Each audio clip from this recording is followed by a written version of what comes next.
All right, so as you guys know, I've spent a lot of time on the Rubin Report talking about the current status of the left. As I've said many times, I believe the regressive left, the group of people who use illiberal tactics to silence those defending liberal principles, to be the left's version of the Tea Party. If we don't rein them in now, then the left in America will end up as fractured as the right. Evidence of the fractured right is everywhere, with basically every mainstream conservative actively trying to stop the party's frontrunner, Donald Trump. Has there ever been a time when a frontrunner on either side was so hated by his own party's establishment? Not that I know of. And interestingly, this mess is actually of the GOP's own doing. They didn't see the rise of the Tea Party until it was too late, which set the GOP establishment against their own base. Ironically, had the Tea Partiers been willing to negotiate with anyone, perhaps the Republican Party would be in a better state than the ideological mess it's in right now. That didn't happen, though, and when you couple a fractured right with the rise of the regressive left, who refuse to talk honestly about issues like Islamic extremism and immigration, we now have the rise of Donald Trump. Before I continue, let me say a couple positive things about Donald Trump, believe it or not. I probably should have issued a trigger warning there, but get in your safe space, here we go. All right, he has absolutely exposed our robotic politicians who are bought and sold by campaign contributors, openly mocking Hillary Clinton for showing up to his wedding because he gave her a donation. In many ways, his message of a broken system corrupted by money is exactly the same thing that Bernie Sanders is saying. Trump has also talked about America's awful trade deals with China and Mexico and promised to negotiate better ones. And actually, there's every reason to believe that he would be good at this. After all, making deals is what he has built his empire on. People actually attack Trump for having his Trump brand ties made in Mexico, but that actually proves his point about our bad trade deals. He's making things to sell where cost is cheap and profit will be maximum. As an American businessman, he's doing what's best for his business by making ties in Mexico. It's not the fault of the businessman who uses the system. That's the fault of the politicians who set up the bad deals which enable it. Trump has also brought the issue of immigration to the front and center of the debate. He says he'll build a wall and have Mexico pay for it. While I think that Mexico actually may end up building the wall and paying for it to keep Americans out if he becomes president, he makes a serious populist point with the wall. Trump always says we either have a country or we don't. A wall in and of itself isn't racist. It may not be wise and it may not address the real problems, but when he talks in simple language like that, he scores points with many voters. Having a secure border shouldn't be a partisan issue, but because of our politically correct climate, it's become one. You can be for better border security and still not be a bigot. That shouldn't be too hard to understand.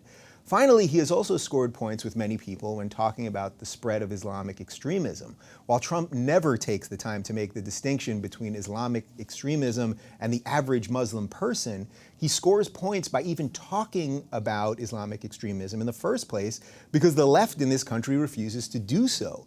This failure on the left to tackle the topic of Islamic extremism honestly by linking doctrine with action actually helps feed those like Trump who come in with easy answers with no nuance or real understanding. Trump sees an opening for an easy answer here, like banning all Muslims from entry to the country, and he runs with it. Turn on any cable news channel to see the list of bad things about Donald Trump. We've heard them all before, so I'm actually going to take a different road here. Let's talk about what the real threat of a Donald Trump presidency is. Donald Trump is a businessman making business decisions, but he's also a reality TV host winning the world's biggest reality TV show. Over the course of his presidential campaign, Trump has made it clear that he will say anything, literally anything, just to be elected. He uses the media's need for clicks and views to fuel his rise, knowing full well the more outlandish his statements are and the more clownish he acts, the more free TV time he's going to get. He has mastered the age-old adage, any publicity is good publicity. People like Trump for his lack of political correctness, but it's not what he says that they're responding to. It's just that he's saying nothing and everything at the same time without sounding like a career politician. Is he really against gay marriage now, even though he used to be for it? Is he really against abortion now, even though he used to be pro-choice?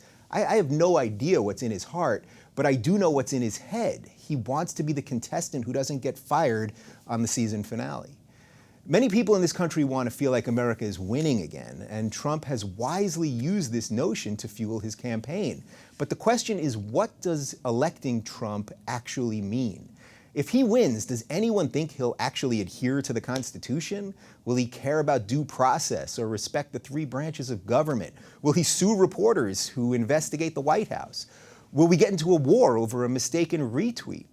His gruff language and loose use of facts are only the micro problem here. The macro problem is that nobody really knows what this guy stands for other than winning.